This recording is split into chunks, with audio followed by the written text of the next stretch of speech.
is a requirement, a constitutional requirement, particularly with regard to the Chapter 15 commissions, that they must file reports. They must file reports, some to Parliament, and others to the National Assembly. And I think, I always take the opportunity to explain this particular dichotomy, because even though Article 93 of the Constitution provides that there is established a Parliament of Kenya consisting of the National Assembly and the Senate, each of the houses is given specific roles to play.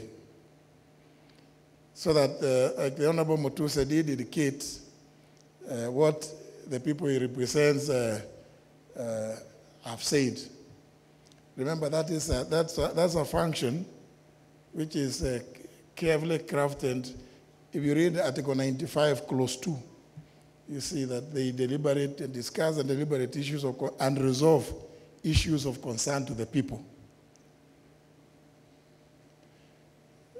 There is no corresponding provision if you go to Article 96.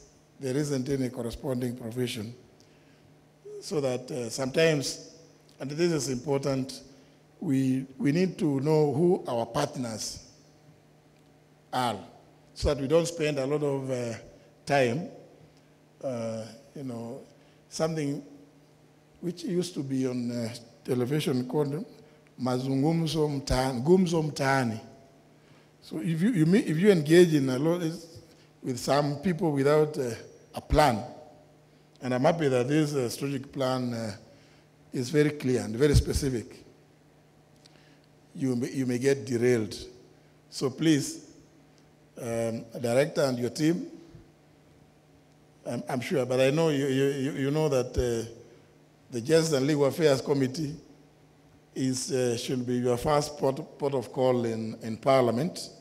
Parliament used generically, so that when you have issues to do with your budget, you want to expand, these are your advocates. Because as the Honorable Muturi indicates, you go and present your staff to them, and they will be your advocates before the Budget and Appropriations Committee, because we know everybody is competing for meager resources that are there. The basket is not that very expansive, and therefore everybody needs to get as much as they're able to. But of course, you must persuade. Each sector must be able to persuade the Budget and Appropriations Committee. But I'm glad that as it is now, we have a very, very good leadership of the Justice and Legal Affairs Committee, as well as the Budget and Appropriations Committee in the National Assembly. That's not to say that in the event that there's a committee, this is called Human Rights and something in the Senate, sometimes they may want to invite you to go and give them information. It's just information. Mazungumzo ya wazee. Even that one is of course permitted, because again, remember, if you read Article 125 of the Constitution, it provides that either House of Parliament, and it's specific, either House of Parliament or any of its committees has power to summon any person to appear before it to give information or evidence.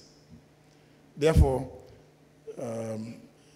even the other house may want you to appear to go and give information, because it's important. We all serve the same people. So it is important that everybody has the information as they desire. This is a good beginning, and I think having been operationalized in 2015, I think it's only fair that in 2021 you found it fit to make an assessment of what it is that where it is that you had come from, the short journey of 6 years, and where indeed you intended to go. And I think the launch of this strategic plan is a clear manifestation that the agency has come of age.